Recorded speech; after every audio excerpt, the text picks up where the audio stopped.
saya ngintip-ngintip longok. Nah, kalau ada yang mati, langsung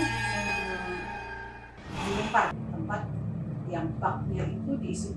Itu ada noni-noni yang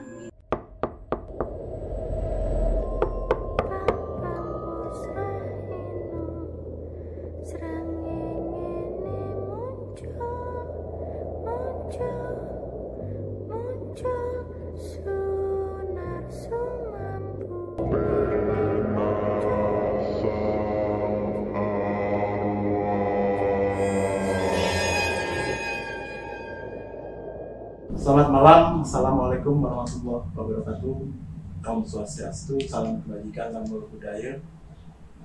Buat teman-teman sobat arwah seantero Indonesia asik. Kita sekarang kembali ke cerita-cerita misteri.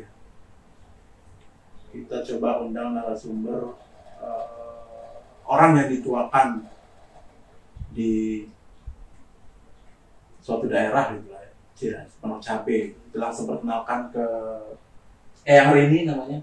Selamat malam, Yang. malam. Gimana kabarnya? Baik. Baik. Sekarang kegiatan apa tuh? Hobi jalan-jalan. Hobi jalan-jalan pagi ya? Jalan pagi ya? Ya, pokoknya mencari tempat-tempat yang belum pernah Explore untuk mencoba men-challenge diri sendiri. Itu tantangan buat dalam saya. kegiatan. Betul. Langsung kita masuk ke topiknya. Eyang nih usia udah sekitar sekian, berapa ratus tahun ya? Belum. Ya, Berapa kalau ratus tahun? dikatakan belum 100 tahun lah Belum, yang jelas ya. Kan pasti banyak kehidupan, banyak yang ketemu sama orang, yang sering mengunjungi tempat-tempat. Ada nggak di antara tempat-tempat yang kunjungi punya cerita-cerita yang bisa buat teman-teman sobat arwah semua tuh bisa menikmati dengan cerita horor, misteri? Nah, ada nggak ya? Nah, ini boleh cerita ya pengalaman 8 tahun yang lalu. 8 tahun. Ya cukup lama sih, tapi Berarti saya sebelum COVID lah ya? Oh, jauh sebelum COVID, dan itu masih terngiang-ngiang dalam ingatan saya. Jadi saya ingin menceritakan pengalaman itu buat saya luar biasa ya.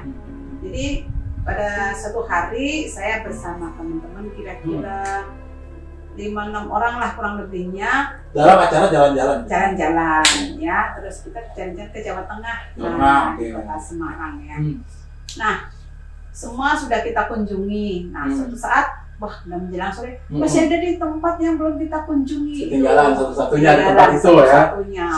Terus kita juga, masih ada masih terang sih, matahari masih kelihatan terang gitu. Terus kita coba, nah itu tempat posisinya di sudut perempatan jalan lah gitu, lumayan ramai gitu.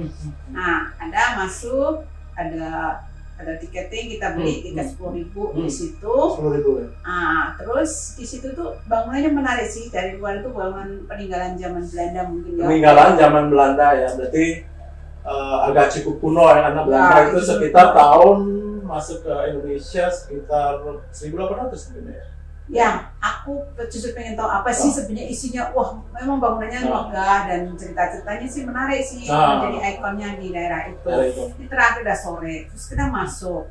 Nah, masih ramai sih orang di atas. Itu ada bangunan itu, ada dasar, atas, dan bawah tanah. Nah, ada 3 tingkat. Ada 3 tingkat gitu. Nah, oke, karena waktunya udah mepet, terus saya tanya kepada penjaga. Saya ngintip-ngintip longok, katanya di bawah, di sudut itu ada terowongan ke bawah, ada tangga ke bawah. Terus saya tanya, itu boleh ini? Oh bisa, ini tapi harus ada pengamannya karena di sana gelap sekali, pakai senter, terus pakai sepatu boot. Sepatu boot karena becek mungkin. Karena becek, jadi di situ tempat itu rupanya becek dan gelap. Jadi kita ya itu nyewa apa saya lupa ya kayak nanti. Nah, terus dari sekian orang apa ya, pokoknya itu ada cerita sih, bisa katakan misterius, tapi sebenarnya ada kenyataan itu. Ada kisah nyatanya di dalam lorong sebuah bangunan itu. Di bawah, jadi bawah tanah, bangunan bawah tanah. Nah, rombongan saya yang bertiga, ngapain? Seram amat gitu, ngapain juga di kolong. tapi karena rasa penasaran saya tinggi, saya paksa. Terus si penjaganya, waduh, ini udah mau tutup nih karena jam 5 tutup gitu. Terus, waduh, bisa nggak sejam? Saya nggak memaksa karena satu penasaran, kedua ya mumpung di situ dan ya itu lama. Saya mepet waktu lah berarti waktu ditanya. Aku memaksa. Ternyata saya termasuk baru tahunya bahwa saya adalah peserta terakhir. Jadi dari beberapa rombongan di awal. Karena setiap rombongan harus disertai guide. Menurut guide-nya dibilang gini, Mbak, waktu itu kelihatannya kayak mbak-mbak sih yang ini. Di sini harus disertai pemandu karena tidak tahu bisa keluarnya kapan dan bagaimana, karena kan kita nggak tahu arah di situ. Nah, mulai ya. Kita saking penasarannya, aku sih orangnya sebetulnya penakut. Jadi aku posisinya, ya udah aku di belakangnya masnya ya. Gitu. Nah, temenku yang dua ini agak sebetulnya agak ngerti-ngerti gitu. Jadi, ngerti bahwa misalnya di sekitar ada sesuatu gitu, iya, misalnya agak ngerti. Ada makhluk itu dia paham. Saya tidak ngerti, tetapi saya penasaran dan saya ingin tahu. Dan juga itu memang ada sejarahnya bahwa pemandunya menceritakan awal mulanya bahwa ini sebetulnya bangunan dibangun Belanda dengan tujuan di bawah tanah itu adalah untuk pengganti AC. Jadi di situ itu sebenarnya ada bak-bak begitu. Bak-bak itu tujuannya untuk menampung air hujan sehingga ketika musim panas atau hawa di Semarang itu kan cukup panas. Jadi tidak perlu AC karena memang desainnya cukup bagus juga ya, unik juga ya, dibuat jendela banyak, terus di bawahnya ada air seperti itu. Nah, kenangan itu karena memang sampingnya itu ada sungai. Jadi dan memang hawanya di sana adem di ruangan. Di ruangan itu bukan adem lagi, pengap ya. Pengap ya. Yang pas di lorong di bawah. Di lorong kami menurunin tangga, beberapa tangga titik, terus untuk masuk ke itu terjadi kamar-kamar. Nah, kamar itu masuk kita agak melompat sedikit. Jadi setiap nih bangunan itu ada lompat kira-kira setengah meter. Jadi kayak kita melompat jendela gitu. Masuk. Atau kalau kayak ngelewatin selokan lah ya. Ya. Terus di situ ada kisah nyatanya memang karena ternyata bangunan Belanda yang tadinya dikisahkan untuk dibuat untuk penampungan air untuk menggantikan AC. Ternyata dimanfaatkan ketika penjajahan zaman Jepang. Dimanfaatkan untuk penjara bawah tanah. Penjara bawah tanah. Dalam cerita itu memang kalau ada mistiknya ekstrim itu masuk akal karena apa? Karena background sejarahnya dulu. Background sejarahnya ada satu kotak kira-kira 1 meter itu bisa dihuni.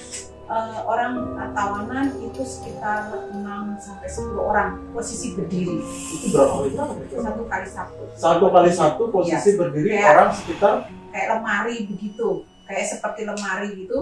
Berdiri itu berdiri. Terus perjalanan satu lagi. Terus kalau misalnya dia ada yang mati gitu. Nah, kalau ada yang mati langsung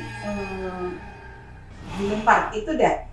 Di luar bangunan itu ada kotak-kotak kayak pembuangan air. Jadi sebetulnya desainnya Belanda itu kalau airnya melebihi dari batas bak itu dia akan keluar lagi. Jadi ada saluran pembuangan bak kontrol.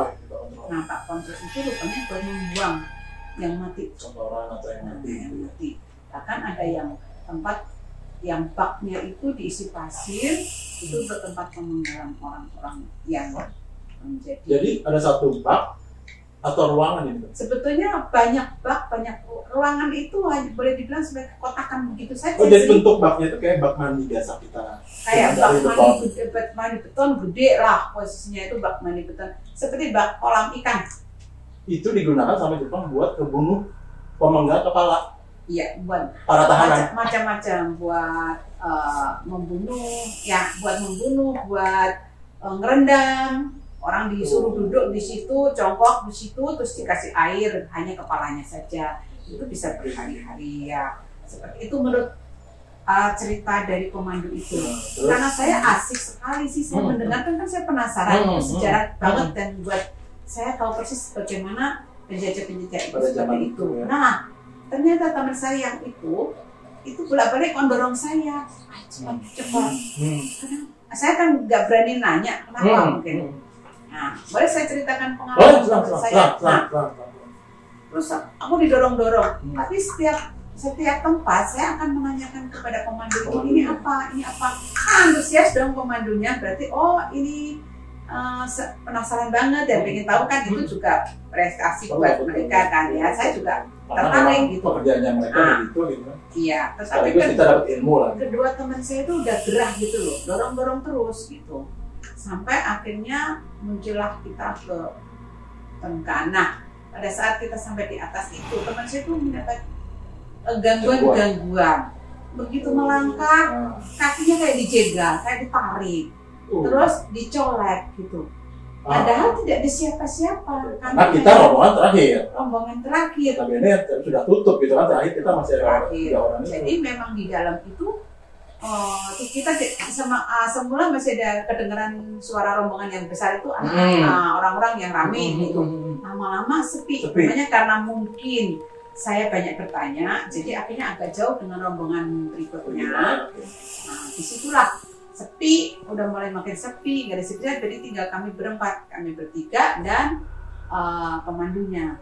Nah, pemandunya mungkin juga sudah tahu juga ya, mungkin, tapi hal itu cuman ya rahasia umum lah. Saya sih sebenarnya nanya, Mas, ada sesuatu yang gini, dia suka mengalihkan gitu loh, supaya karena jadi ya coba tanya, ada sesuatu hal bisnis yang suka terjadi nggak gitu? Iya, begitu. Cuma dia mengalihkan. Pemandunya mengalihkan karena tahu mungkin saya takut ya, ketahuan saya sering pegangan sama pemandunya juga. Nah, teman saya tuh di belakang saya pikir saya kan menjagain saya gitu, ternyata dia digangguin, yang dicolek lah, di kakinya kayak ditarik-tarik, kayak ada kesandung apa begitu. Nah, ada lagi nggak ya? Sekarang itu sepertinya tidak diperbolehkan untuk dikunjungi lagi ya. Dalam waktu sore atau gimana? Setelah itu saya bercerita juga ya, antara itu sejarah yang nyata, terus kemudian berikutnya berapa tahun kemudian saya ke sana, ternyata ditutup sudah. Yang lorongnya itu mungkin karena banyak kejadian yang tanda kutip. Ada cerita juga bahwa ada ya mungkin orang pengen tahu, datang sendirian dan tidak mau dikasih pemandu, akhirnya dia nggak bisa keluar. Nah, dia bisa keluar, dia terus konon ceritanya dia sampai ketiduran di situ udah pucat pasi baru besok. Beberapa hari dia nyasar di dalam itu. Tidak, kan mungkin sampai malam kan nggak tahu karena gitu. Jadi ya di situ tidak ada terangnya, tidak kelihatan. Pokoknya di bawah itu kelihatannya gelap terus. Makanya di Kali Center. Nah, panjang dan berliku-liku, berkamar-kamar, jadi orang itu nggak bisa keluar. Kalau orang baru pasti bingung. Betul, makanya dia selalu harus ditemani pemandu. Nah, ini mungkin orang mau coba, masa sih nggak bisa keluar gitu. Tuh. Hilang itu orang selama beberapa hari. Ya, selama 1 hari 1 malam kan, besoknya dikontrol sama ininya, sama pemandunya kan, dia juga bertanggung jawab. Ada yang masuk kok nggak keluar-keluar, dilihatnya ya sudah terkapar. Nah, seperti itu yang ya percaya nggak percaya ya, tapi akhirnya jadi saya juga mungkin karena di situ banyak arwah yang terpaksa meninggal di situ. Karena tadi penyiksaan satu atau mungkin dia melakukan beberapa kesalahan yang menurut pihak Jepang nggak bisa diterima akal sehat, mungkin ditinggal di situ, arwahnya kan penasaran atau apapun bisa namanya itu dia menginap di situ. Dan sudah sekian puluh tahun Jepang kita itu ya.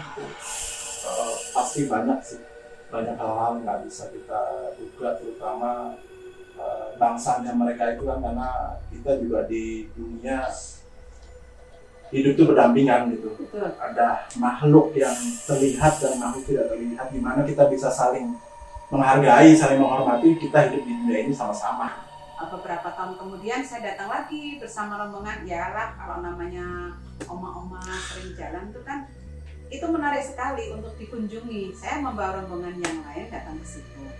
Ya namanya orang ke situ kan sudah beli tiket, terus foto-foto. Memang eksotis banget ya. Apalagi dan kebetulan ya memang sudah agak sore sih datangnya itu. Karena biasanya itu di tengah kota. Jadi kita sudah keliling di beberapa tempat di pinggir-pinggir yang jauh-jauh. Nah, karena itu dekat dengan hotel, jadi pada saat ke situ pasti sudah agak sore, jam 4 ke atas. Nah, memang saya bercerita dengan rombongan saya yang baru ini, aku dulu pernah ke bawah cerita, tapi sekarang sudah tidak boleh dikunjungi. Sudah waktu dalam artian lorong yang tadi tempat itu tadi, oke. Iya, ke bawah tanah. Oke, sekarang kita naik lantai 2, lantai 3. Ya, kita foto-foto biasalah dengan berbagai pose dan sebagainya. Nah, saat foto-foto itu teman saya itu selalu mengingatkan, itu ada noni-noni yang ngintip-ngintip. Nah, apa nih dong? Ada noni-noni? Noni anak yang ngintip. Anak gadis kecil. Belanda. Nah, itu ikut ngintip-ngintip. Terus teman saya kalau dengar dia kayaknya minta tolong gitu, tapi kan teman saya juga nggak bisa berbuat apa-apa, cuma dia mengingatkan saja. Jadi kalau kita mau bergaya-gaya, seolah-olah teman saya mengingatkan, setia, salam dulu deh, jangan main komisi dulu lah ya. Main dia kayak gitu. Jadi betul juga sih ya, mungkin ada diingatkan. Tapi pesannya juga bahwa di tempat itu juga ada orang makhluk lain juga gitu kali ya. Ya. Teman saya lumayan ngerti itu. Terus ada ceritanya ada mamanya di situ. Nah, itu apakah dia benar? Dicerita mamaku di sini, jadi aku mesti menjaga mamaku di sini gitu. Tapi di mana? Di atas. Teman saya bilang di atas nggak boleh dikunjungi memang. Tapi kan dalam logikanya mungkin ada hal-hal yang apakah itu script atau apa, kita nggak ngerti. Tapi saya itu mengatakan bahwa menurut pandangan dia, anak kecil itu menunjukkan bahwa di situ ada tempat namanya bersemayam. Nah, dimakamkan di situ. Menurut ceritanya si anak tadi dengan komunikasinya dengan temannya Eyang. Iya, begitu. Jadi kami memang di situ ya bisik-bisik hati-hati. Nah, baru cerita lebih lengkapnya setelah kita balik ke hotel, bercerita seperti itu. Nah, tapi besoknya lagi berikutnya lagi saya juga buat rombongan seperti saya udah mulai mengajarkan kepada rombongan berikutnya, karena kebetulan udah sore juga. Pokoknya kalau foto-foto di halaman saja tidak usah masuk-masuk. Sempet sih masuk-masuk sebentar, tapi cuma di lantai dasar, lantai 2. Itu saja, tidak hati-hati. Nah, memang ya karena kita sudah waspada dan mungkin juga sudah tahu kira-kira aturan seperti apa yang baiknya, ya kami tidak ada yang merasa digangguin atau apa-apa. Jadi mungkin kesan saya jadi pada tempat itu ya. Satu tempat nih pada para pendengar, pemirsa. Itu kalau kita memang mengunjungi suatu tempat yang belum pernah kita kunjungi, atau mungkin tempat itu sakral ataupun seperti apa, memang kita harus ada uluk salam. Ada uluk salam dulu ya, permisi ya. Karena bagaimanapun juga kita tidak tahu dunia kita dan dunia mereka tidak tahu, tapi supaya tidak mengganggu dan mereka juga merasa tidak diganggu, ya itu mungkin akan ada baiknya misalnya seperti itu. Ya, jadi dibiasakan permisi di tempat baru gitu kan, salam-salam dulu, karena kan ada makhluk-makhluk mungkin yang merasa terganggu ya dengan kehadiran kita gitu ya. Itu cerita dari Eyang Rini ya kita nyebutnya. Banyak sih. Ya tadi sebelumnya saya bilang itu kita hidup di dunia ya berdampingan, jadi saling menghormati gitu aja sih. Terima kasih yang ini waktu kesempatannya ceritanya yang banyak pengalaman, jadi semakin merinding gitu. Semoga teman-teman bisa terhibur, sobat arwah semua. Sekian dari kami. Assalamualaikum warahmatullahi wabarakatuh. Shalom, Namo Buddhaya, Om Swastiastu, dan salam kebajikan sobat arwah. Assalamualaikum. Salam, thank you.